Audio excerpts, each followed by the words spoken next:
Well, always appreciate you guys being here. Really good opportunity today to evaluate where our football team really is.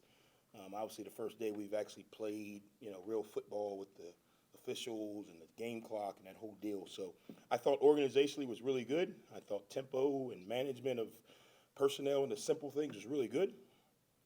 We made some decisions to kind of evaluate the back half of our roster. I think we found out a lot about our team today. The guys who consistently in practice try to do what we ask them to do from a process standpoint, from a culture standpoint, from a fundamentals and technique, from a effort and energy standpoint, those guys did some good things.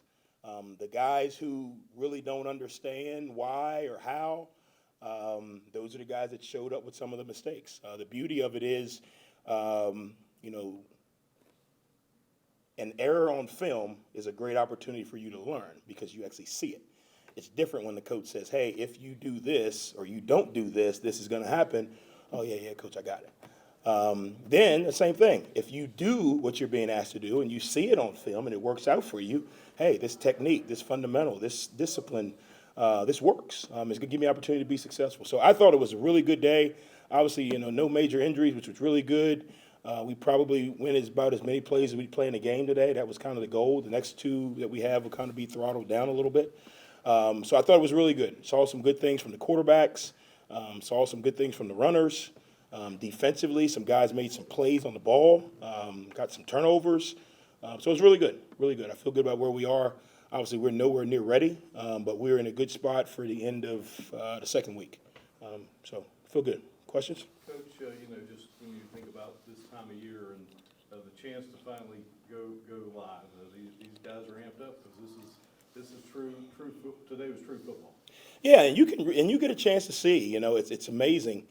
Some guys come out to practice every day and they're vocal and their energy and they're ready to practice. And then as soon as we say the word scrimmage, it's like someone said, final exam, and like the anxiety jumps up on them. And it's good to see that because what you get a chance to do is you get a chance to coach those young men through how to prepare for a game, just like you prepare for practice. You can point that out. Hey, Tuesday you came out here and you were doing cartwheels and you were fired up, in the stretch line. Today you were kind of like we said you had to take the SAT again. Like, you okay? But just to let them know, hey, you got to have the same type of process that you get ready in practice that you do a game. So that's a good thing. The other thing is you get a chance to see some of the guys who have that ability to sustain, because in practice you get, a rack of 4, a rack of 5, rack of 6 plays and you're off. Rack of 4, rack of 5, whatever it may be, and you're off. Well, in the game, you got to kind of play the down distance situation. You may be first down, second down, third down. Offense may get a first down. Okay, you got to reset yourself. It may be first down, second down, and offense may bust along, and now you're in the red zone. So you got to flip your mind. So to have that type of flow and adjustment and situational awareness, it was good to see from some of the guys. You mentioned you're trying to get as many plays in today as you would a normal game. With the rule changes, how did that kind of affect how you did things today? Are you mindful of that when you're going into these scrimmage scenarios? No, I've been in the NFL, so it's going to be very similar to the NFL because the rule makes it kind of like the NFL now. So we've estimated that you're going to lose probably somewhere between 15 to 20 plays a game, by the time, you take, 3 or 4 each quarter, or 4 or 5 each quarter, whatever it may be. But it's not going to affect the way we kind of attack the plan. It just makes us understand now that when we talk about tempo, we got to decide, are we trying to run tempo to get, more plays run, or are we trying to run tempo to get the best looks? For us, we're a more tempo to get the best looks team. We're not a tempo, hey, run as many plays as you can, and hopefully, majority of them are good. Some teams are just rip as many plays as you can because ultimately, the more plays you run, the more chances you have, to be successful. But for us, it's more of a tempo to kind of get the defense in positions where we want them to limit some of the stuff they can do because of the tempo we use. So it won't change much for us, but it is a piece that we've thought about. We figured maybe 15 plays, maybe 4 or 5 plays a quarter is what we're thinking, which in the grand scheme of it, it shouldn't affect how we operate. At this point last year, I think you mentioned trying to evaluate the back half of your roster. Is it more for those 2s and 3s, these scrimmage type scenarios, or you're trying to figure out, you've got a group of guys, what they can do. You're trying to figure out what everybody else can do? Well, it's a tough spot because everybody still needs to improve. You know, Owen Porter needs to improve. Rasheen Ali needs to improve. But what we've got to figure out is, okay, who are the next group of guys and what can they do before they actually go in the game? You know, so we know, hey, if they go in the game, this is their limitation right now. We can come back next week in practice and say, hey, here's where you are right now, and this is where you got to move forward. I think it's a fine balance. You know, I think with the way we do things, some of the things that we do on Saturdays in a scrimmage situation, we've seen the older guys do, you know, tempo, making sure you're lined up right, making sure you get the communication, understanding that there's a play clock, those type of things. The things that we don't get to see from the back end guys is how do you manage first down, second down, third down, first down, second down, first down, how you manage red zone, how do you manage 3rd and 8 after a 6-play drive. Sometimes you don't get to see that in a simulated situation. So that's why we use Saturdays as a good opportunity to kind of evaluate that. If you came on Tuesday, we would rep Owen Porter probably gets close to 80 snaps a day. You know what I mean? So we just try to balance it with what we're trying to simulate on the days. So that way you get into the season, you know, who's going to play for you when, you know, things don't go right. You know, perfect example, Kalen LeBourne took probably 70, 80 snaps this time last year because we weren't sure. And we found out what he could do, and now we, you know, and obviously, knock on wood, he had to go in an opportunity that he probably wasn't coming here thinking, hey, I'm going to be, you know, in this position. But once we knew what he could do, it made us a lot more comfortable knowing, you know, that he had to be the guy. So we try to find out, you know, what guys can do. At least we know their limitations. We know where we got to try to get them to by the end of camp, and we know where they are today. If something happens and they, you know, get a little bit better when they get in the game, we know, hey, you can only play this coverage with this guy because he doesn't understand whatever it may be. So it kind of helps us get a little bit more information on each guy. On the defensive line, how about a guy like Kylan McCracken coming in from Ohio? He's got a lot of experiences. You know, how does he fit into that rotation? And you know, what have you seen from him? Yeah, I think he's done a really good job. You know, he was in a totally different system, a totally different process. First day he got here, he was like, we never ran this many plays in practice. I was like, yeah, that's the only way to improve is repetition. But I think he's fitting great. You know, I think the beauty for him is he came, you know, in the winter. You know, so he was here with the guys. The one thing I think all of these guys have done, all of the transfers, junior college and high school guys, they've come in and said, okay, I'm going to do the things the way you guys do them. Even though I have my own talent and I have my own skill set, I'm going to do everything you guys do because obviously it works.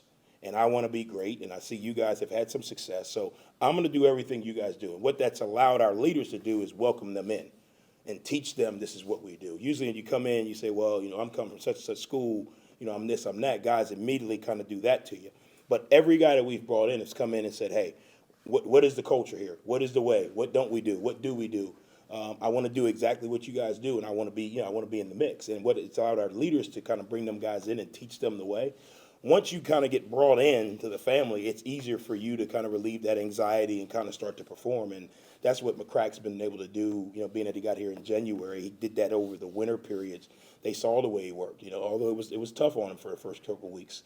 But he kept grinding, and he earned the respect of those guys by doing things the way we do them, and now he's flowing really good. I think, you know, obviously he's going to continue to improve, but I think he'll have a really big year. Another new piece for you this year is J.J. Roberts coming from Wake Forest. It's a similar question to what he asked. What have you seen from J.J. and what has he meant so far to this defense? Yeah, I mean, J.J. is probably one of the nicest kids I've ever met. I mean, the kid is, I mean, I yell and I say some words that aren't good, and I look at him and I'm like, I'm sorry. He's a phenomenal kid.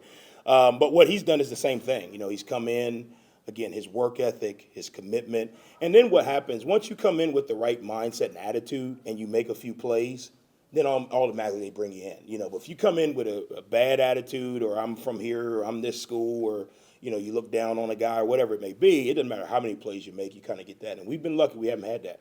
JJ, obviously being from this area, he knows, you know, the lay of the land. You know, we went to a church service last week as a team, and half the church knew JJ, and everybody was like, man, you're a legend around here. I was like, well, it's a small town. But again, I think when you have guys like that who come in with the right mindset and the right attitude, it allows their talent to earn the respect. And that's what he's done as well. Along that line, then, you know, whenever you are trying to tell your guys that may not be from this area, that things are done a certain way around here. People, this is their school here in Huntington. When you have a guy like JJ, does that make that message a lot easier for you as a coach that you do have a guy like JJ that is familiar and comfortable with this area? Yeah, you know what's really interesting is because Huntington is so it's communal, maybe is that the word? That, you know, JJ will be walking down the street and 4 or 5 people walk up to him and, hey, JJ, you know, glad you're here, happy to see you. And then we'll have a kid, you know, from the West Coast that's walking down the street, and the same group of people will come over to him and say, hey, glad you're here, I know you're on the football team. So what happens is it kind of spreads, you know, and the field kind of spreads. It's not like they can really tell, you know, Owen's from here, JJ's from here, but I'm not.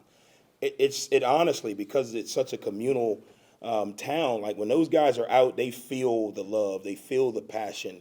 That's why I tell guys, our fans make Huntington what it is. It's not me. It's not, you know, because we got a nice stadium. It's the people here that really make this place special. And the families are here today. We got a family cookout after the scrimmage here, and they say the same thing when they come on recruiting visits. Like they're like, yeah, coach, we just, you know, took a walk downtown after, you know, the visit, and the people here just, they welcomed us in. They knew we were here on a visit. They knew, you know, my son played at such and such high school, and even the people that didn't know us, they were so nice.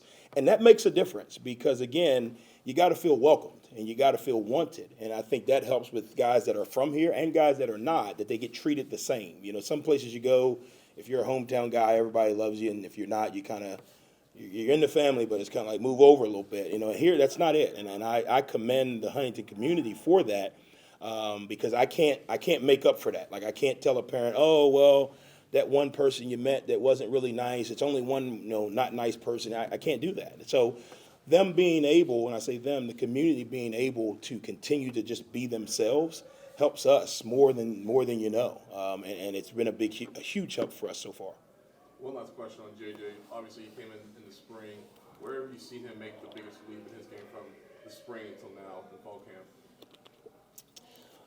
He's probably a lot more vocal, and when I say a lot more vocal, that's like that much, but it's a lot for him.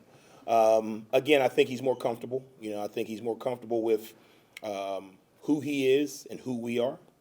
I think he has kind of found his groove or his niche here on the team, not just in Huntington. So he is more vocal now. He is communicating more.